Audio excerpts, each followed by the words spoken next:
Hello to all of our viewers. This is Anthony Morrow and Nick for Dine Sports presenting you UFC 311 Makhachev versus Tsarukyan 2 going down this Saturday in Inglewood, California. We got a very good fight card this weekend. Joining me as always, Nick here to break it down. What are your thoughts on the event coming up? Amazing. Really good pay-per-view card. And yeah, shouts out everyone at Dines. It's great to be back for another year covering the UFC. Second card of the year, but the first pay-per-view. Yeah, man, looking forward to it. A lot of Russian presence here. I mean, Team Khabib will be heavily involved from start to finish on this one, but name value from top to bottom. We got prospects. Just so much to like on this card, man. I'm definitely looking forward to it. Absolutely. Yeah, let's dive right into it, taking a look at the main event. Islam Makhachev, the minus 380 favorite, here defending his title against Arman Tsarukyan. Yeah, as you mentioned, Team Habib on display here tonight, certainly highlighted in both title fights. We will see Umar Nurmagomedov look to attain championship status, but this is Islam Makhachev now looking to put together a string of title defenses at lightweight that is unrivaled. This is going to be a rematch of a fight that took place in 2019 between Islam and Arman Tsarukyan. That was a fight that Makhachev was able to win by unanimous decision. Tsarukyan had a few moments, obviously showed his ability to scramble with Makhachev in that fight, but just 1 for 12 on his attempted takedowns. He really didn't have much success over the course of those 3 rounds, exerting, himself putting aggression on Islam and successfully converting any takedowns, accruing any meaningful time in top control. It was actually Makhachev who, for a majority of that fight, had Tsarukyan under wraps. What we saw in that bout as well, slight striking advantage to Makhachev that I think is going to be extremely refined now. 5 years later, Makhachev striking is on another level. We've seen what he's able to do. His kicks have gotten much better and out of the southpaw stance. It's going to be easier for him to go in and get takedowns against Tsarukyan if he's looking for them compared to the other way around. I think it was a signature defense for Makhachev his last time out, what he was able to do against Dustin Poirier, tested, brought into deep waters. I think he knows exactly what he's getting here facing Tsarukyan, somebody who does everything well. It's just that style that we've seen out of Tsarukyan, getting these win streaks, beating these guys up. It's based on that wrestling, and you just can't see him having much success taking down Makhachev over and over again. That Sambo should be able to definitely level the playing field. And again, it would not surprise me to see Makhachev end up in top position in this fight, even if Tsarukyan is the one pursuing takedowns. Obviously, with the skills of both these two, probably a fight that ends up going to decision. I'm taking Makhachev minus 380. I think is a decent price for him.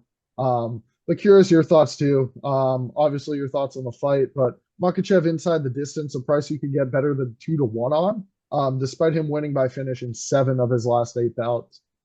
Really as high level as it gets in terms of martial arts. Been super high on this guy, and yeah, I think it's and still this weekend for Makhachev. Yeah, I'm on Makhachev as well. I do think the line's a little bit wide, but again, Makhachev kind of deserves it. He's one of the best pound for pound fighters in the world right now. You mentioned the first time these two met, that was on short notice for both fighters. Obviously, they've both come a long way since then. But yeah, stylistically, it is at least interesting. I mean, there's not many guys left in the division that are going to be testing Islam right now. Talks of moving up a division and seeing what he can do at 170. But none of that really matters right now because Arman's been chasing this fight pretty much since that fight that he had against Islam. He had that loss to Gamrot in a very competitive fight. But the key to take away from that matchup was that he did start to fade late. He came on really strong early, definitely the better technical striker compared to Gamrot.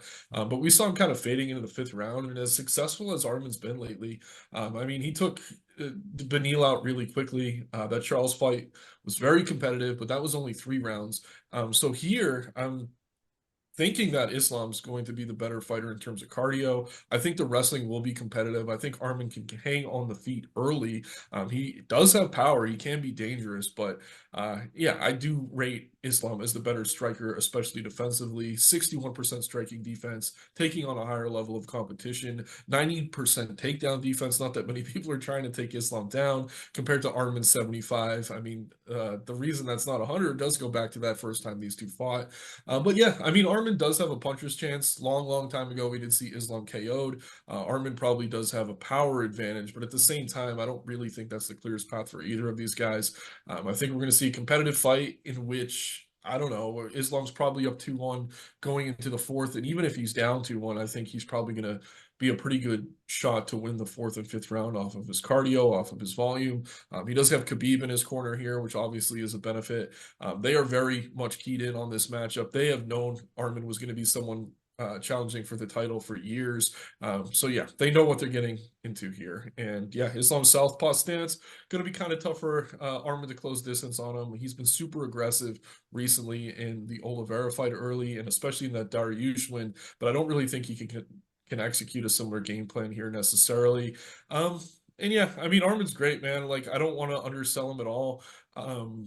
Like I said, I do think he has a puncher's chance, but if this is a competitive fight, I do think the crowd's probably going to be behind Islam. The UFC, I mean, we talk about conspiracies. They're probably going to want Islam to win because he is much more marketable at this point in his career. Not that he's some charisma machine or anything, but Arman, very dry. And it's funny, you listen to interviews, he's like, yeah, I started fighting so I could get verified on Instagram. Like, he's great, man. He's super skilled, elite fighter. But I mean, Islam's lived and breathed this stuff since he was a little kid. So it's a little bit different. And not that that matters here at this point in their respective careers. But first time around, Islam, the better fighter. I think we're going to see that again here. I think he's just going to be well prepared. And again, I mean, as impressive as Arman's been, that Oliveira fight could have gone either way. He was almost subbed. Dariush getting up there in age. We'll talk about him in a little bit. That Joaquim Silva fight, who I don't think either of us rate all that highly, albeit on short notice. He did get rocked there. It just wasn't a good look. I know we were pretty heavy betting on him inside the distance. That was not a fun experience by any stretch. And again, Gamrot fight, super competitive. He did start to fade late. So I'm on Islam here. I think he gets it done and still. And yeah, it's going to be interesting to see what they throw at him next because he's pretty much cleared out the division at this point. Yeah, for sure. Definitely excited. That's going to be some high level mixed martial arts on display. Same thing goes for the co-main event between Umar Nurmagomedov, the minus 300 betting favorite, going against the champion Merab Dvalishvili, who could be had at plus 240. Rare you get, a decent champion like Merab at such a tantalizing price tag. However, Nurmagomedov is the real deal, training out of that camp. And as we said, somebody who's sort of been vying towards this title shot for some time now. His striking is much better than Dvalishvili's. You'll notice his boxing way more fluid. But what he's able to do with his kicks, I mean, getting his kicks up quickly on opponents, using it like a jab, getting additional distance with his kicks as needed, and then chopping his opponents low. I think those are all going to be things, huge factors in this fight against Dvalishvili, who's going to be moving forward a lot and looking to pressure Nurmagomedov the best that he can. Merab only knows one speed, only knows one fight style, and that's to go forward. We've seen him take a measured approach early in, a championship fight against Sean O'Malley recently, before really employing his cardio as a weapon in the latter half of that fight. It's just not a recipe that I see working much here against Nurmagomedov. Well, he is, out of the Khabib team, probably the least likely to shoot for a takedown. He is still Dagestani. He still has that grappling. We saw Merab struggle to score early takedowns in some of his more recent fights. Again, it's just that cardio that's able to get through and finally get him to drag opponents down to the mat. If Nurmagomedov's landing clean strikes on him with, little resistance coming back, Merab isn't really known for his power or his punching power. I find it hard to imagine he's winning a lot of rounds and minutes here against Nurmagomedov. This isn't a guy that's likely to fade, super late in the fight, especially if Merab is not realizing that early success. As the wide grows as the line grows wider. Obviously, there is some value on Merab, again, given what we've seen out of him and just that relentless style. But I feel comfortable laying this number with Nurmagomedov here. I think the UFC wants him to win in the spot, get the belt off Merab. So they could perhaps set up another title fight for Sean O'Malley. But I think regardless, this is going to be a very competitive matchup. I think this one's less likely to produce a finish than the main event. Um, and yeah, I think if it comes down to the scorecard, it's going to be Nurmagomedov striking that ultimately wins out over the, perhaps limited grappling success that Dvalishvili has. So I'm going in new. Nurmagomedov doing it for Team Khabib and winning the belt. Yeah, man, I'm right there with you. Again, styles make fights. I just think Umar is going to be the better striker here. Merab finds a lot of success against strikers that can't really keep the fight standing. Even against Jose Aldo, very binary matchup. He wasn't able to take Aldo down. He did enough against the cage to kind of win that fight, but it was close. And if you go through Merab's career, when he actually takes on wrestlers, those fights are competitive. We could go back to the Ricky Simone fight. We could talk about Cody Stamann. Obviously, these are fights. I mean, he lost the Simone fight, but these are fights that Merab's mostly winning. But it's been a while since you've seen anything like Umar here. Umar, much better striker, super dynamic. He's not going to be afraid to get taken down because he is going to be able to work his way back to his feet. The question is just going to be, can the cardio hold up? And I think Khabib in that camp very very smart. They're going to know that the cardio needs to be on point here. He's got to expect a fight for 25 minutes. Could he find a KO? Sure, we've seen Merab knocked out a few times, but I don't think that's the game plan coming in here. It's the sprawl and brawl. I mean, and he could find himself on top as well. Merab just an 80% takedown defense. Not that many guys are shooting on him, but we've seen Stamann take him down. We've seen Simone take him down multiple times. I rate Umar's wrestling above both those guys. And like you said, on the feet, I just think the gap is much wider than it is in the grappling here. The line does feel wide for a defending champ. Like, Merab could make it interesting. He can have these ugly rounds where he's just barely winning, barely doing enough. We've seen that in a lot of his fights, but against Umar, I just think stylistically he's kind of running into a nightmare matchup.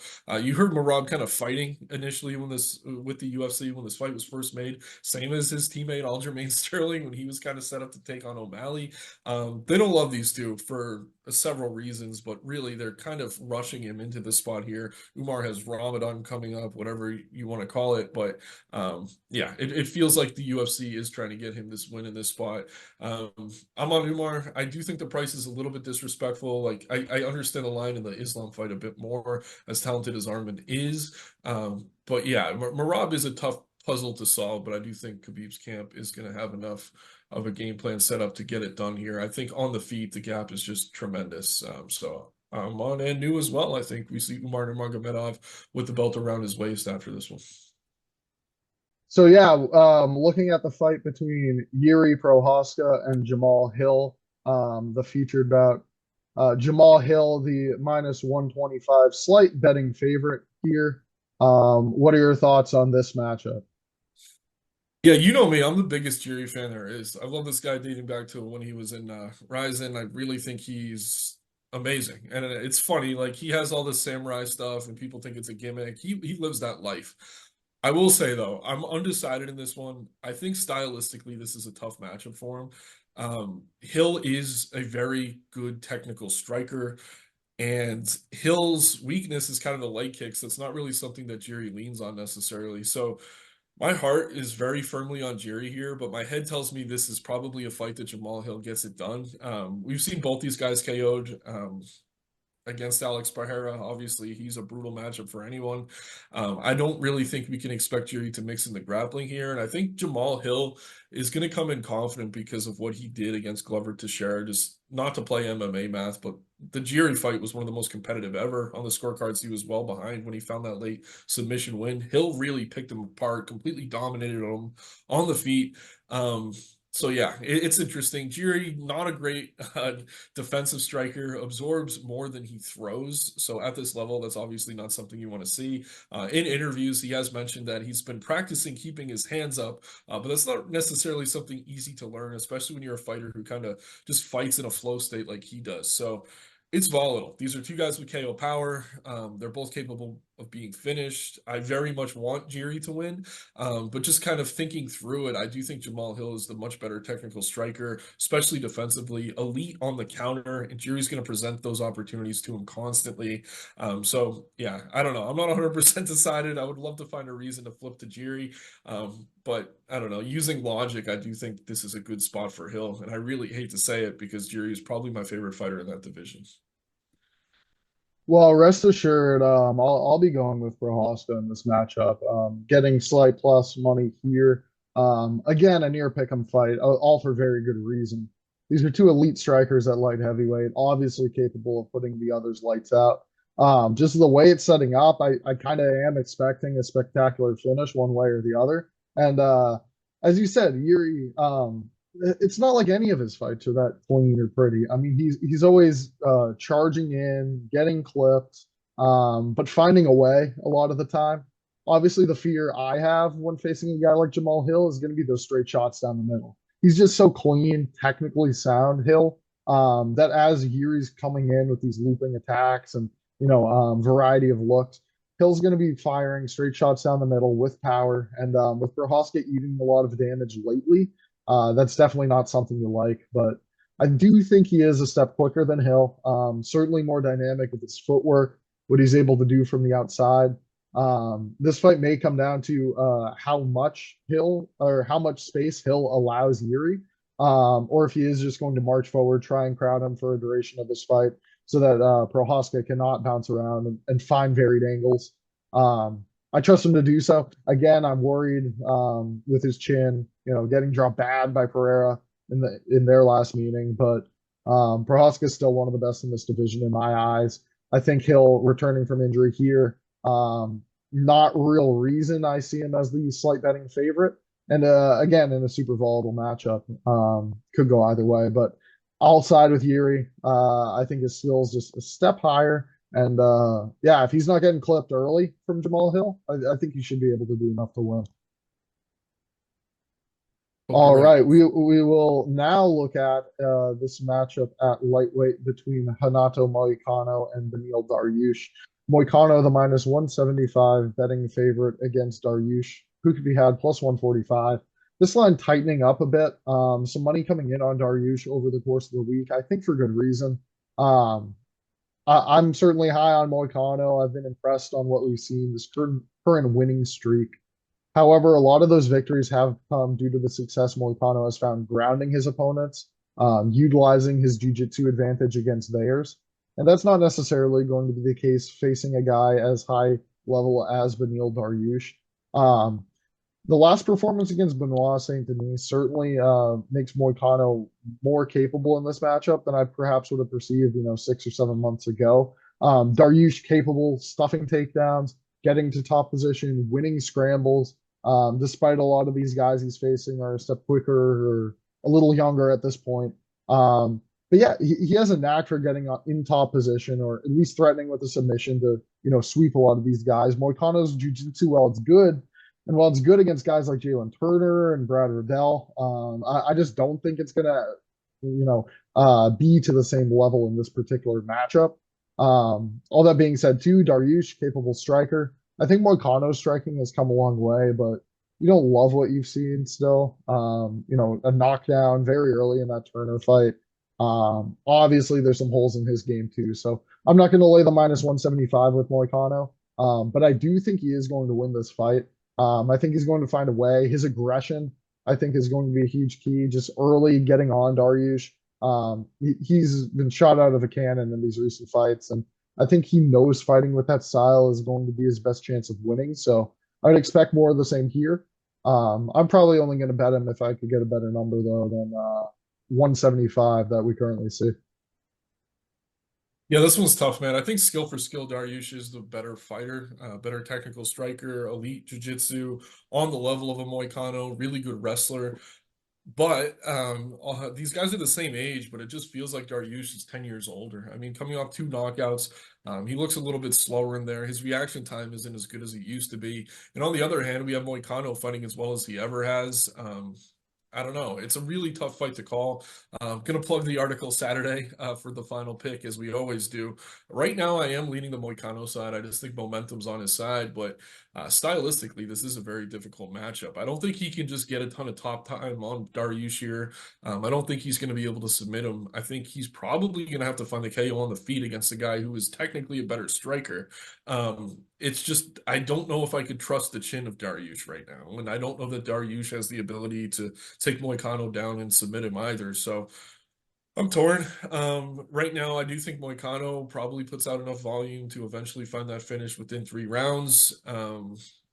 But yeah, I think if this was a few years ago, I'd be pretty confident in Dariush. So again, we're trying to gauge where a guy's chin at or where he's at a certain point in his career. It's not an exact science. It's very difficult to do. Sometimes these guys bounce back tremendously. Sometimes once we start to see them decline, example, Tony Ferguson, it just really snowballs and avalanches until they're pretty much out of the UFC. And Dariush coming off 2 KOs, albeit against elite competition. It's just tough for me to trust his chin here against the guy Moicano, who may not be the best technical striker, but someone who does have a lot of power.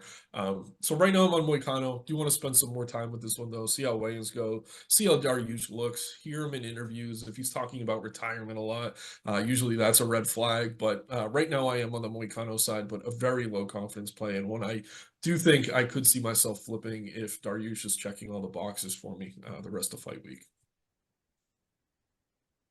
All right, man. We'll move on now to the main card opener. This is a fight at middleweight between Kevin Holland and Reinier de Ridder. An even money fight currently. De Ridder had an all right, debut in the promotion. Certainly had his moments late in that fight. But I wasn't very impressed with that showing. Clearly, he's not as well rounded as I had once thought. He really made Gerald Meerschaert early in that fight look like a K1 kickboxing champion.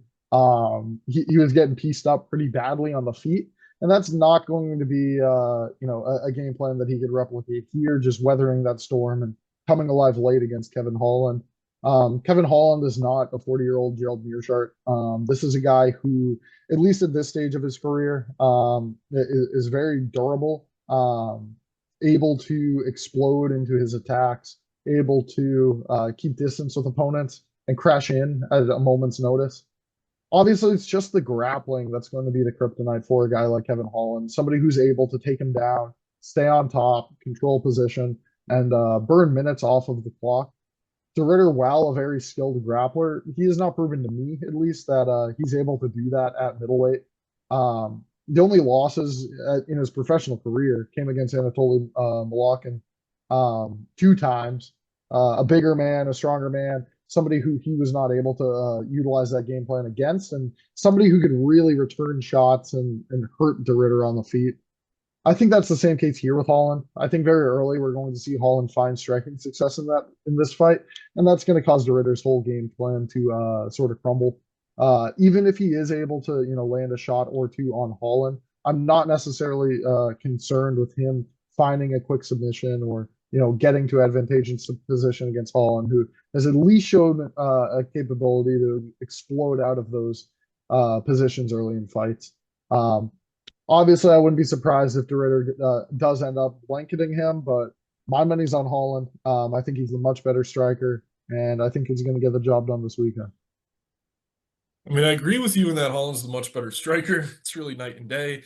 Leagues above De Ridder on the feet. That being said, when it comes to grappling, I do think De Ridder is a very, very difficult matchup for Kevin here. Just 54% takedown defense, and that number is not good. It's coming against guys who honestly aren't as good at grappling as De Ridder. I mean, we could talk about Marvin Vettori, who looked like a D1 wrestler against him, took him down a million times. Obviously, Brunson's a great wrestler, but for him to blanket him like that at that point in his career, obviously not something you want to see. On the feet, I think Holland's live for the KO, but I think it's more likely that De Ridder does find the takedowns he needs here. Another major X factor, Kevin Holland spent a lot of his career fighting down at 170. In one championship, De Ridder fought up at 205, even up at heavyweight. And yeah, I mean, Meerschaert, say what you will about him.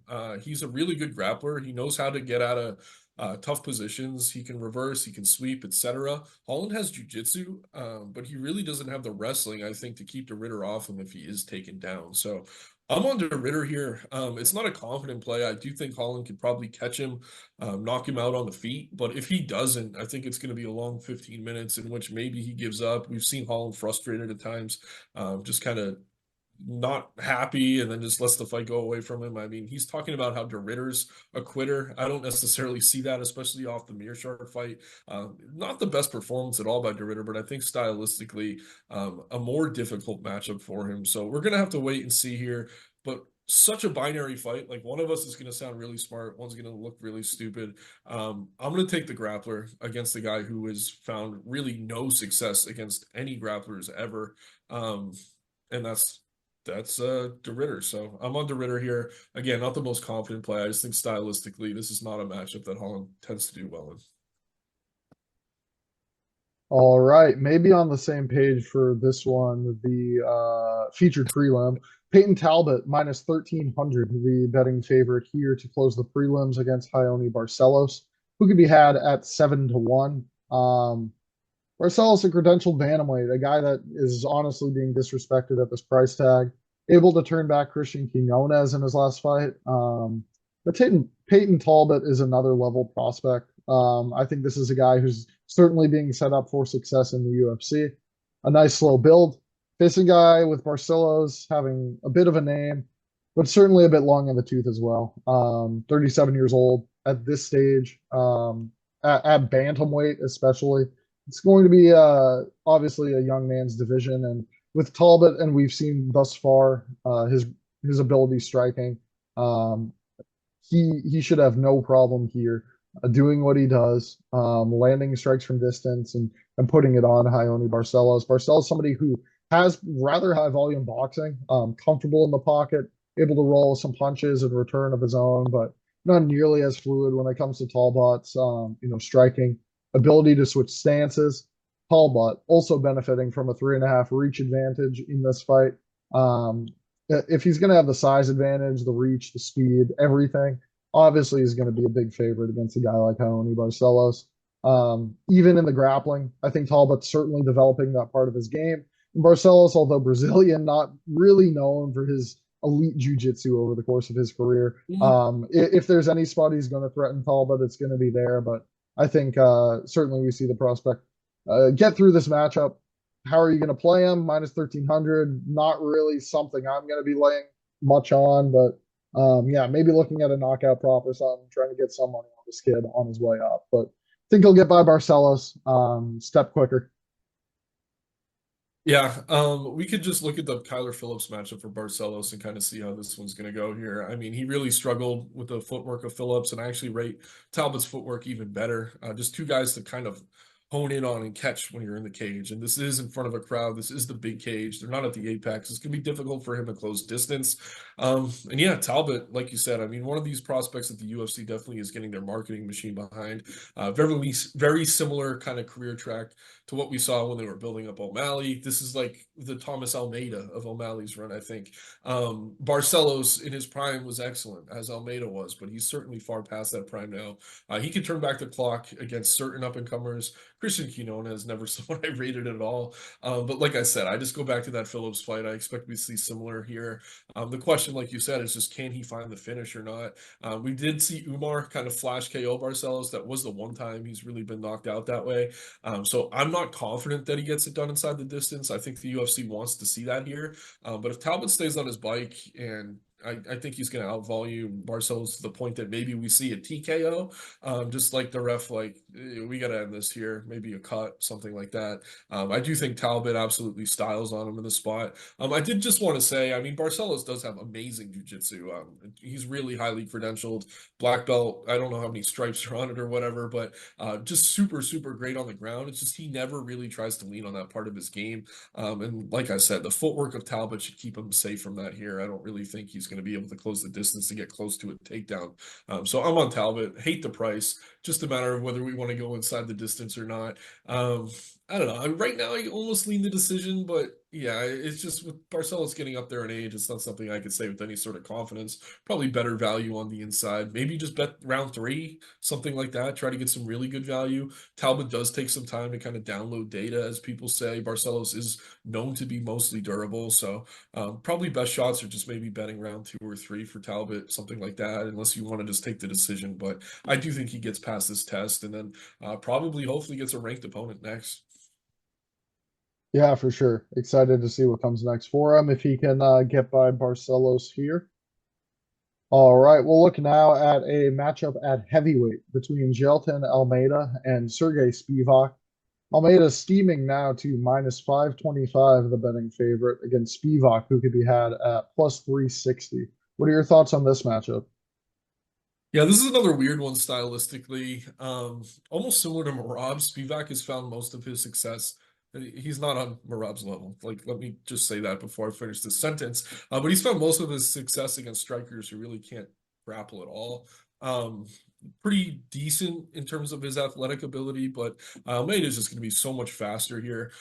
Even against Curtis Blades, a massive heavyweight, we saw Almeida take him down a bunch of times. Obviously, he kind of gassed himself out doing so. But Blade's just a great wrestler, knows how to stay safe, knows how to get back to his feet. Spivac on his back, I don't know that we necessarily see that. It's been a while, but we could go back to that Spivac against Alexei Oleinik fight, which was actually competitive in scrambles. I just think the physicality of Almeida here is going to be too much for Spivac. And if they decide to stand and trade, I think Almeida has much more power than Serghei does here. There's always volatility when we're talking about heavyweights. I do think Spivac is somewhat underrated. He probably is going to outweigh Almeida here, but I do think Almeida is much stronger regardless. Also notable, Spivac just had a kid.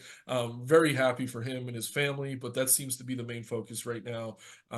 Just hearing all the interviews about that, you check his Instagram, it's just him and the wife and the baby, and everyone's happy. And I don't know, it's good. I'm happy for the guy, but it probably doesn't help you coming into a fight against an absolute genetic freak like Jailton. So I like Almeida here. I think he gets it done. Just stylistically, a tough spot for Spivac, who does tend to find success against guys who are pure strikers. Yeah, and then I mean a lot of the same could be said for Almeida. You'd figure you match him up with any of these, strikers at the top of the heavyweight division. He's going to find a lot of success. That would lead you to believe against any grappling opponents, he may run into some sort of trouble. Spivac, obviously, armbar his last time out. Capable grappler. It's just, yeah, it's hard to imagine him really threatening a jiu-jitsu practitioner as high level as Almeida in any position here on the mat. On the feet, Almeida longer, a bit more that he's shown on the feet. I really like his front kicks, his kicks up the middle. He normally leads every fight out with a front kick and then last double leg. We'll see if he does that same technique here against Spivac. I don't know if there's that much urgency to get Spivac down to the mat. Again, not like he possesses a major threat on the feet for Almeida.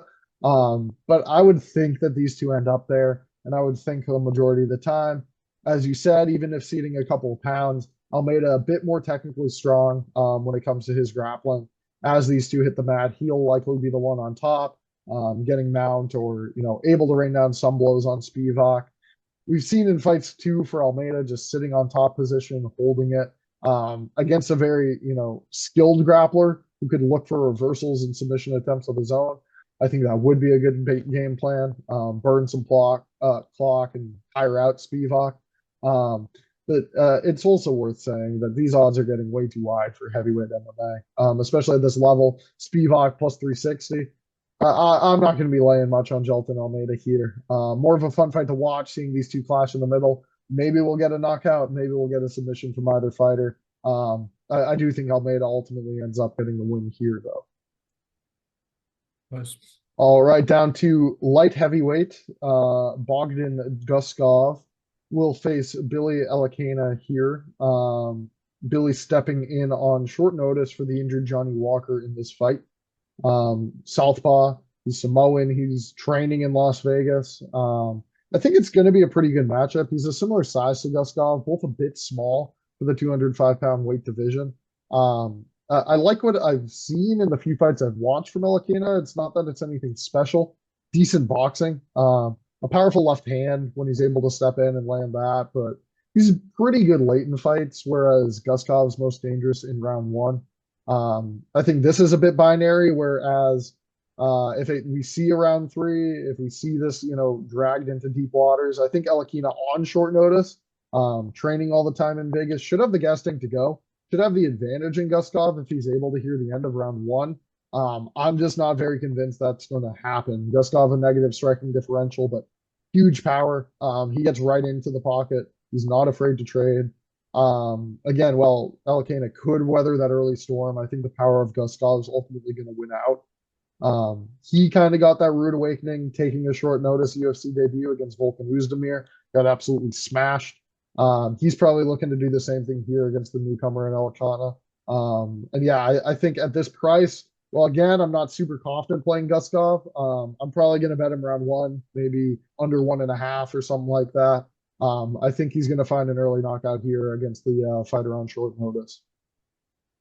Yeah, I mean, Guskov's definitely done better so far in the UFC than I've expected him to. I mean, that win over Ryan Spawn, definitely a nice one. Pagua didn't look good early, but that dude's chin is just kind of dust, unfortunately. Elekina, I mean, decent little prospect. He's fought for PFL in LFA, pretty good promotions. He actually has a win over Brian Battle in amateurs. Was up at 205 pounds. Battle's now fighting 2 weight classes lower. So that was not the best version of Brian Battle, but still notable names on the resume. And yeah, the one thing you said that I don't know that I agree with entirely is how good Elekina's cardio is. It does seem like he fades a little bit late in fights. At the same time, like I do think if this gets extended, it should be competitive. It's just Guskov's been preparing for Johnny Walker. I mean, he's taking on the class of the division, and like I said, I do think he's kind of overrated right now. But at the same time, this does seem like a matchup he should be able to kind of walk through. It's going to be bright lights for Billy here, and like I said, he's fought for some pretty decent regional promotions, but like kind of leading into the main card, I think this is a tough spot to kind of make your debut. Same kind of situation that Guskov went through, like you said, against Ozdemir. Don't love the price, but I think you could get decent enough value just taking Bogdan round one or two and just taking him by KO. And yeah, Billy, I mean, pretty decent technical striker. Will be interesting to see what these guys look like when they do face off. But yeah, I'm on Guskov here. This division is super volatile, and honestly, even some of the ranked fighters are at the highest level right now by UFC standards. So there is a little volatility here, but I don't really like Elekina as a prospect enough to want to back him. So I'm on Bogdan. All right. And we'll look now one more. Let's see, fight on the preliminary card. Grant Dawson facing Carlos Diego Ferreira here. Grant Dawson, the minus 320 betting favorite against Ferreira, who could be had at plus 250. What are your thoughts on this matchup? This one's kind of tricky. I do think Dawson's the rightful favorite, younger fighter, super athletic, great wrestler. But Ferrara coming off that Rebecca performance, man, he is a dog. And we see this throughout Ferrara's career, even in the loss against Gillespie. Like, this guy can take some damage, get back up, and work through it. And in the Michael Johnson fight as well, kind of struggling early there until he found the KO. Dawson's going to need to get his wrestling going. Ferrara is the much better striker here by a pretty tremendous margin. I just don't know necessarily that Ferrara is going to be able to keep this fight standing. I do lean on the Dawson side. He's definitely my pick right now.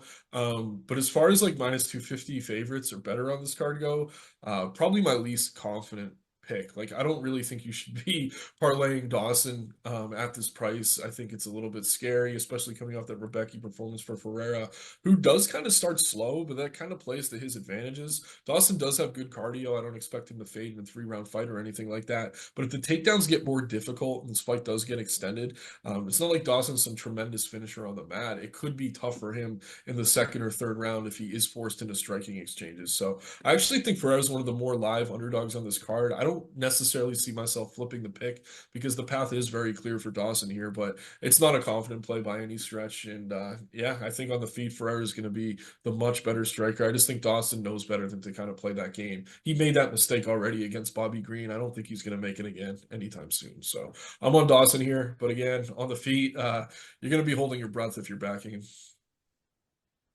Spot on with everything there. Yeah, again, Dawson minus 320. We saw in that Bobby Green fight. fight. And as you say, while he's made those adjustments, the question remains: do you really want to lay that price with Brandon Dawson, somebody who is not a finisher, somebody that sees a lot of his fights go to decision? Obviously, the path to victory for him here against Carlos Diego Ferreira will be scoring those takedowns and maintaining top position. Um, winner in the two fights last year, really dominated Rafa Garcia, and his hands are looking a bit better. But as you highlighted, he is going to need those takedowns here against a fighter in Diego Ferreira, who is just much more fluid when it comes to landing consecutive attacks on the feet. Ferreira coming off those back-to-back wins, attempting underdog. But yeah, I'm not getting to the window with him either. This fight is no bet for me. Really can't feel that confident in either side, especially if they are just going to be on the mat for a decent portion of it. Ferrero, decent with the scrambles, but if you know that he's going to be put on his back, and what we've seen Dawson do in the past, and what we've seen out of Ferreira when put on his back in the past, it's just very likely going to be a Dawson decision. So that'd be the only way I play this one, if not taking a shot on the underdog. All right. Looking now at the early prelims. This is a fight at middleweight. Zachary Reese, here on short notice, facing Azamat Bakoyev. Sorry, am I reading the odds on this graphic correctly? Zach Reese, the betting underdog. What's that? And Yeah, Reese is the underdog. I'm seeing all right. Okoyev around 230. Yeah. So Bakoyev minus 220, the betting favorite here. Last 2 years spent in the LFA, winning the interim middleweight belt against Dylan Budka, unifying the title and also having a title defense. He's proven himself capable 5-round fighter, big and strong, solid wrestling. And that's going to be interesting here against a fighter in Zach Reese. I think Reese is dynamic, a long striker, powerful on the feet, but his best work is done with his offensive jiu-jitsu. Facing a skilled wrestler, somebody who trains at American Top Team and has for quite a while, somebody who's shown the ability to stay on top and fight out of those dangerous positions. It's very hard to back Reese here on short notice. Worth noting as well, he was slated to face Serghei Dumas in this fight, who is a striker, who has not shown much in terms of his own grappling defense and get ups since joining the UFC. I think Reese was very confident in his game plan going into that fight, simply scoring takedowns and looking for the submission against Dumas. That's going to be a much tougher task here facing Bakoyev. But I think Reese is dangerous. I think he's dangerous with his arm bars. He's dangerous with his hands. I think getting this good of a price tag for him after originally being the betting favorite, the opposite direction facing Dumas, I think he's certainly live in this spot. Bakoyev, you have to feel a bit more confident in what you're going to get out of him. Keeping the fight standing to the extent that he likes, and ensuring to only engage Reese on the mat on his own terms. But I think Reese is a live underdog. I'll probably end up taking a shot on him. I dissected this fight with the odds flipped, thinking Reese had been the betting favorite, and no, I really do think he has a good shot of winning this fight if it comes early for him. As this gets into rounds 2 and 3, it's going to go towards the way of Bakoyev.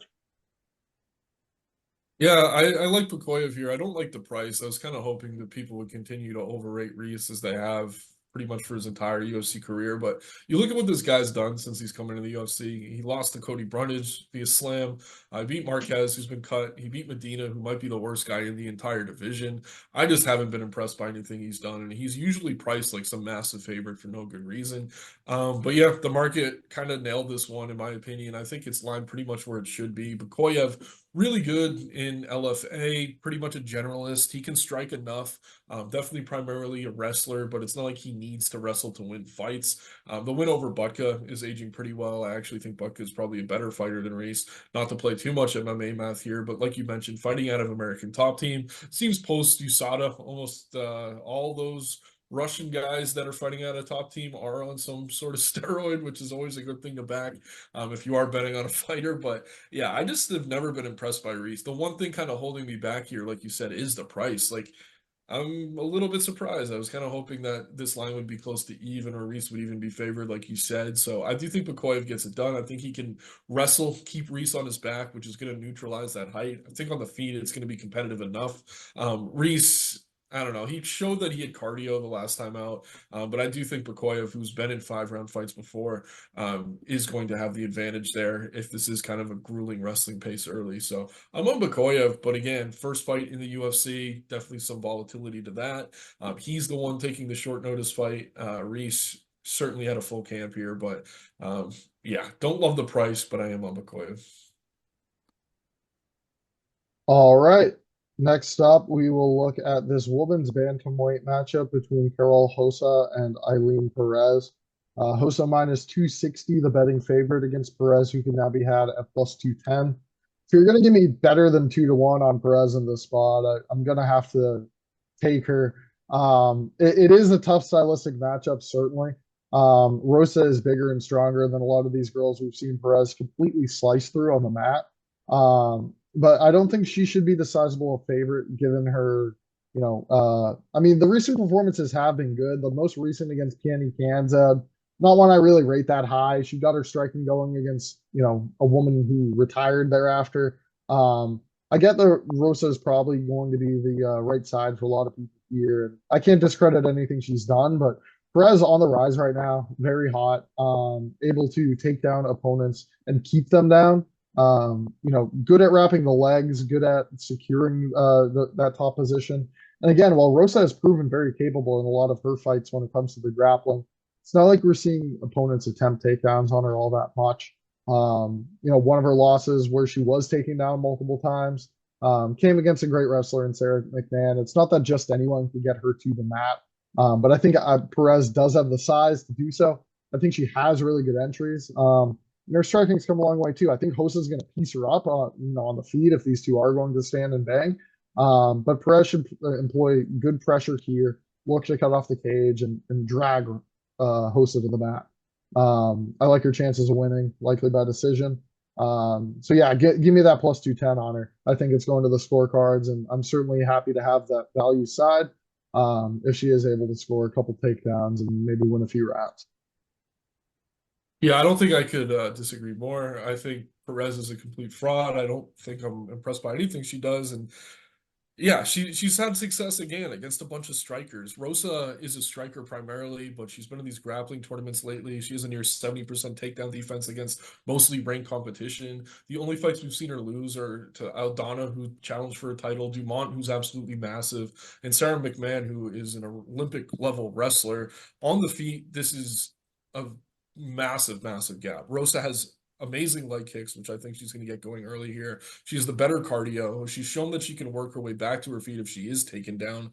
And again, Perez, I mean, she's going to shoot takedowns, but even if she gets her down, it's not like she has great jujitsu. She's not going to find the finish. She's going to gas herself out chasing them. We've seen her gas out against extremely low level competition. I don't know that Rosa can find the finish because she didn't find it against Kianzad. But with wins over Santos, Kianzad recently, pretty competitive fight against Aldana. Honestly, an amazing fight, albeit it almost entirely took place on the feet. But Aldana is one of the best strikers in the division. Like these are just two fighters fighting different levels of competition. I think people are kind of gassed up on Perez because she likes to twerk and she's been beating up a bunch of cans. But to me, she's not a fighter who should be ranked even in a shallow division. I think Rosa dominates here.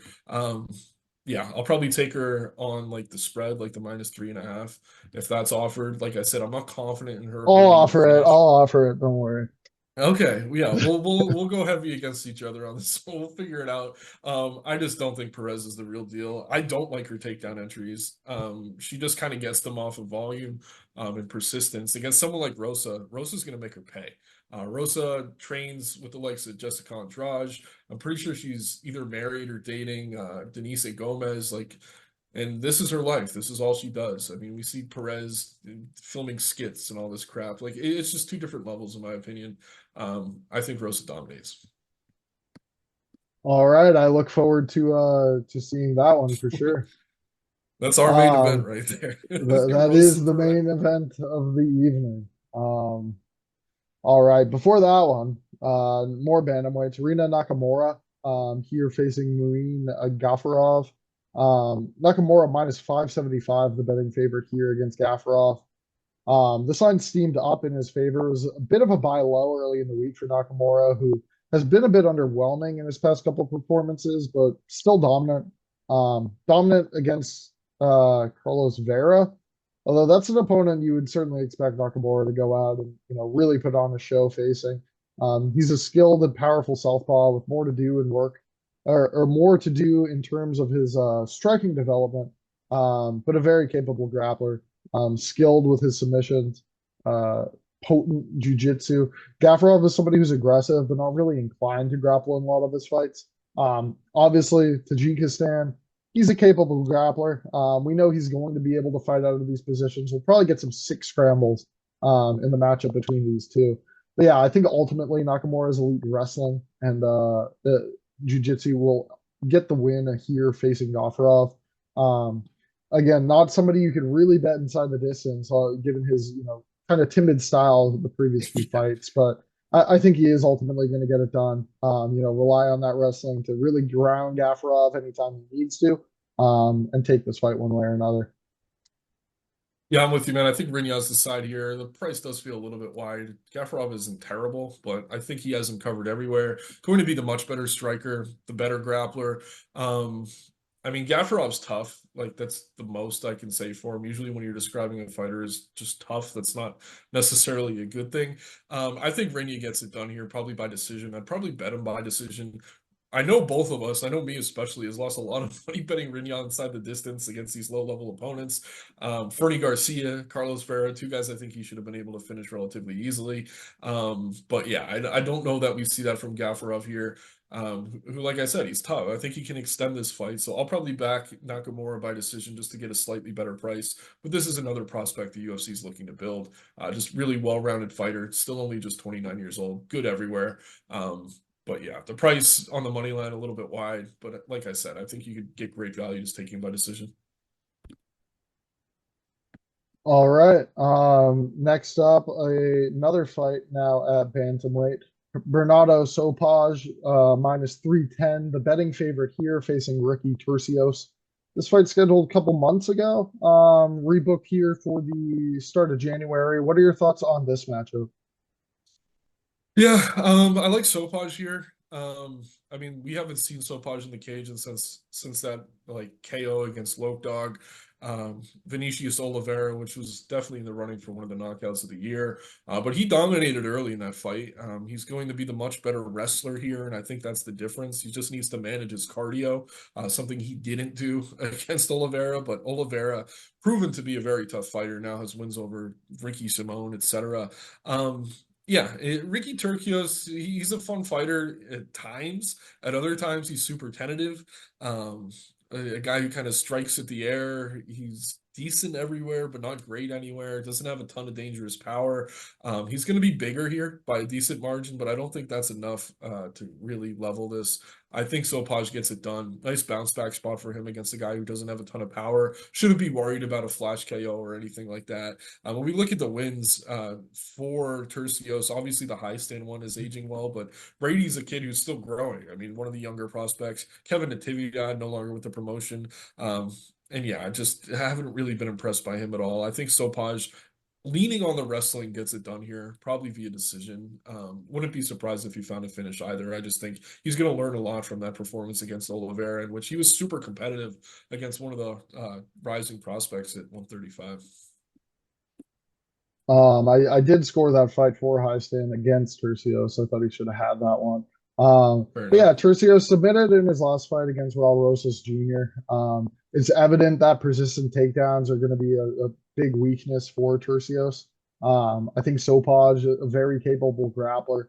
He's a teammate of Hamzat Chimaev at All Stars, and he has a resume not only filled with highlight reel KOs, but very impressive jiu-jitsu as well. This kid is going to be very good. He's just 24 years old. He's implementing his skills well. Obviously, the fight against Lockdog didn't go his way.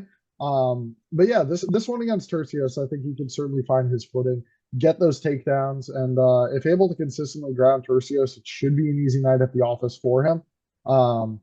Again, though, I think Tercios is a very live underdog in this spot. Just his length. what he's able to do with his striking. While Sopaj is very flashy and capable of finding the finish, perhaps more so than Turcios. I think over the course of 15 minutes, if these two are exchanging in large part on the feet, we will end up see Turcios getting the better of Sopaj, especially if he ends up shooting for less than ideal takedowns or not having the best timing on his entries. Turcios could really separate and find enough space to make this fight much more interesting than it should be. I think Sopaj could afford a loss here, and I can still again see him having a very, very promising career in the UFC. I may end up taking Turcios here. I think it's good value on the betting underdog. This next fight too, good underdog bet. So you'll want to check out the write-up again on Saturday. Dine Sports will have it with all of our official picks for these fights. This one between Sopaj and Turcios, I'm still a bit torn, but could certainly see myself on the betting underdog.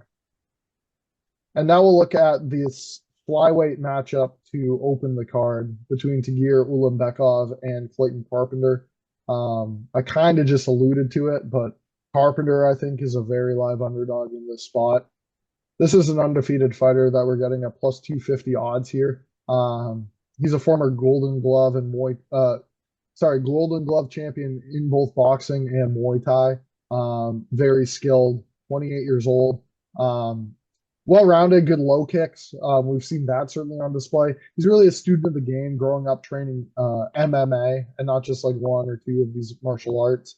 And yeah, I think the key here is Carpenter's wrestling and his ability to scramble against the likes of a talented Russian like Ulanbekov. Certainly those exchanges could get dicey for the most part, but I think Carpenter is going to be able to fight out a lot of those in the early rounds and have the gas late to really put it on Ulanbekov. We've seen him tire in the past, and while his length is an issue for a lot of guys in this weight class, it's not going to be that distinct an advantage against Carpenter. Just 2 inches in reach, 1 inch in height for Ulanbekov, and again Carpenter quite a bit quicker, more explosive with his entries, and able to sort of crash the pocket on Ulanbekov. So I don't really want to bet against Team Habib and these guys as they go for the trifecta tonight, but Carpenter, undefeated fighter. I think a very live underdog to start the card. This is probably one I will be taking. Yeah, this was tough, man. I wouldn't fault anyone taking the underdog. I've always kind of thought Tagir was a little bit overrated. He gets a good rub because he is part of that Team Khabib. One of my best underdog shots ever was taking Tim Elliott against him. I know Elliott kind of cheated a little bit in that fight, holding the gloves, pulling the cage, etc. But for him to squeak out a win, I think it took place in Abu Dhabi or Russia too. That's obviously a great win for Tim Elliott. But it's going to come down to Carpenter's wrestling, both offensively and defensively. I think on the feet, it's going to be tough for him to close the distance here. 4-inch reach advantage for Ulanbekov, has been taking on a pretty decent level of opponent. And if we look at his last fight against Durden, a guy who does wrestle pretty well, he was able to find that submission relatively easily. I kind of expect similar here.